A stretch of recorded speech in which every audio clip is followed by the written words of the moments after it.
విశాఖపట్నం పట్టు చీరల అంగడి 2వ వార్షికోత్సవ బంపర్ ఆఫర్లు. పట్టు మరియు కాటన్ శారీస్ పై భారీ డిస్కౌంట్లు.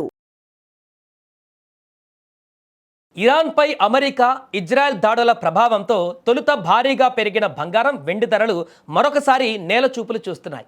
గురువారం నాడు ఓ మోస్తారుగా తగ్గిన గోల్డ్, సిల్వర్ రేట్లు ఇవాళ అదే ధోరణిలో కనబరిచాయి.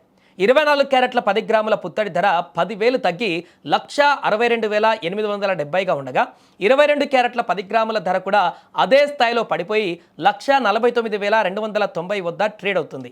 మరోవైపు బంగారం ధర వరుసగా పతనం అవుతున్నప్పటికీ మరోవైపు వెండి ధర మాత్రం మార్చి 6న ఉదయం స్థిరంగానే ఉంది.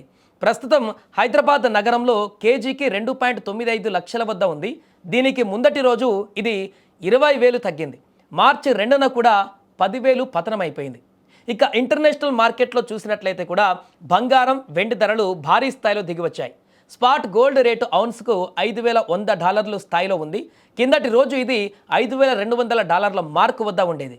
సిల్వర్ రేటు చూస్తే $83 వద్ద ట్రేడ్ అవుతుంది. ఇక అంతర్జాతీయంగా ఇలా ఉద్రిక్త పరిస్థితులలోనూ బంగారం ధర పతనమయ్యేందుకు పలు కారణాలు ఉన్నాయి.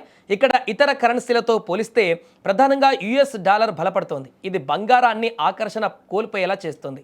ఇదే సమయంలో పెరుగుతున్న ద్రవ్యోల్బణం ఆందోళనలతో US ఫెడరల్ రిజర్వ్ సమీప భవిష్యత్తులో వడ్డీ రేట్లను తగ్గించబోదనేటువంటి సంకేతాలు బలపడుతున్నాయి. ఫెడ్ వడ్డీ రేట్లను తగ్గిస్తేనే బంగారం ధర పెరుగుతూ ఉంటుంది. కానీ ప్రస్తుతం అలా జరగకపోవడంతో బంగారం ధర తగ్గుతున్నట్లు నిపుణులు భావిస్తున్నారు.